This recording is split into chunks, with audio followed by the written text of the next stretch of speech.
कधीपर्यंत येईल आणि लवकरात लवकर कारवाई होण्यासाठी काय नेमकी आरोग्य विभागात चौकशी समितीला काल आपण सूचना दिलेल्या आहेत। आज दिवसभर ते त्याच्यात काम करतील। अजूनही काही त्यांना, कारण शेवटी सगळ्यांना आपलं म्हणणं मांडण्यासाठी सुद्धा आपण वेळ दिला पाहिजे आणि ते म्हणणं मांडून दिल्यानंतर जे काय आरोग्य विभागाचे रूल रेग्युलेशन्स आहेत आणि जे काय हॉस्पिटल एका बाजूला ते सार्वजनिक आरोग्याच्या बॉम्बे नर्सिंग ॲक्टप्रमाणे चालतं आणि त्याचबरोबर ते पब्लिक ट्रस्ट ॲक्टखाली सुद्धा ज्या पद्धतीने ट्रस्ट ॲक्टच्या सगळ्या एकूण कामकाजाचे सगळे नियम आहेत ते सुद्धा बघितले जातील आणि या दोन्ही नियमांचं उल्लंघन असेल, कालचा घटनाक्रम असेल, या सगळ्याबद्दलची जी एकूण सगळं अहवालामध्ये येईल त्या पद्धतीनं निश्चितपणानं या हॉस्पिटलवरती सुद्धा काय कारवाई करण्यात येईल। मात्र यामधून हात झटकण्याचा कुठेतरी प्रयत्न केला दिसतोय। त्यांनी ज्या पद्धतीनं आपला खुलासा दिलेला आहे कुठेतरी नैराश्यातून किंवा पेशंट दगावल्याच्या नैराश्यातून आणि बिल भरता आलं नसल्याच्या नैराश्यातून अशा तक्रारी दिल्या गेल्याचं त्यांचं म्हणणं आहे। कसं बघता एकूणच ज्या पद्धतीने संताप आहे त्यानंतर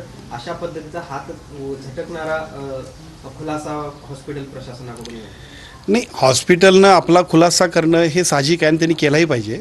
आम्ही त्यांना म्हणजे आरोग्य विभागाच्या वतीनं जी काय आमची टीम असेल ते सुद्धा त्यांचं म्हणणं जाणून घेईल, कारण शेवटी प्रत्येक व्यक्तीचं जे त्याचं आपलं म्हणणं आहे ते आपण निश्चितपणाने समजून घेतलं पाहिजे किंवा त्याचं म्हणणं मांडल्यानंतरच आम्ही त्याच्यावरती योग्य त्या पद्धतीनं निर्णय घेतला पाहिजे।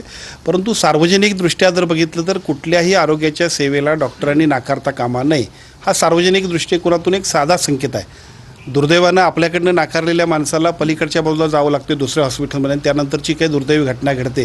एका बाजूला 2 बाळांचा जन्म होतो आणि त्याच वेळेला त्याच्या आईला मात्र आपण गमावतो, हे खूप दुःखाची गोष्ट आहे। त्यामुळे निश्चितपणानं या सगळ्या गोष्टींचा कायदेशीरदृष्ट्या विचार करून किंवा त्या पद्धतीची योग्य त्या पद्धतीची तपासणी करून या संबंधित हॉस्पिटलवरती सुद्धा ज्या शासकीय नियमाप्रमाणे कारवाई करायला लागतील करणार आहोत। त्यांनी जो हे केलेलं आहे त्या लेटर जे काढलेलं आहे त्याच्यामध्ये सरळ सरळ त्या पालकांना किंवा त्या रुग्णांनाच जबाबदार धरलेलं आहे। 3-4 कारणं त्यांनी दिली आहेत, त्यामध्ये आपल्या अंगावरती काही घेतलेलं नाही। आपण सेफ राहण्याचा प्रयत्न त्या रुग्णालयाने केला नाही। हॉस्पिटलनं आपली बाजू मांडणं साहजिक आहे आणि मला असं वाटतं की त्यांनी बाजू आता तिथंच नाही तर आमच्या कमिटीसमोर सुद्धा ते मांडतील। त्यांची बाजू जी असेल ते सांगतील। ते प्रश्न इतकाच आहे की ज्यावेळेला पेशंट तुमच्यासमोर येतो त्यावेळेला त्या पेशंटला तुम्ही नाकारणं ही अतिशय चुकीची गोष्ट आहे। जी आरोग्य विभागाचे किंवा एकूणच मेडिकल सेक्टरमधले जे रूल्स आहेत त्यातला पेशंटला प्रथम प्राधान्यानं उपचार करणं हे आरोग्य विभागातलं प्रथम कर्तव्य आहे। आता दुर्दैवाने याच्यामध्ये जर काय चूक झाली असेल तर त्या सगळ्या गोष्टींचा अहवालामध्ये निश्चितपणाने रिपोर्ट येईल आणि आपण त्याच्याबद्दल निश्चितपणाने योग्य ती कारवाई करू। ट्रस्ट ॲक्टखाली अनेक हॉस्पिटलची नोंदणी झालेली आहे। असं असताना देखील त्या ठिकाणी सुविधा देत असताना पैसे भरून घेतल्याशिवाय दिलं जात नाही।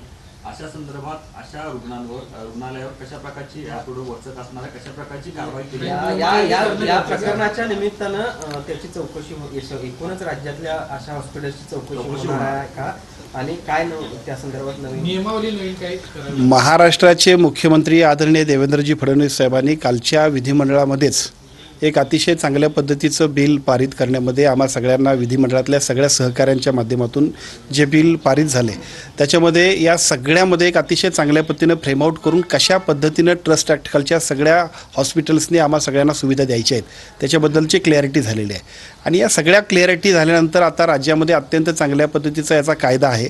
अगोदर काही उणीव होतं त्यासुद्धा देवेंद्र फडणवीस साहेबांनी दुरुस्त करून हायकोर्टाच्या निर्देशाप्रमाणे आपण या सगळ्या सूचना सुधारणांसहित हे बिल पास केलं आहे।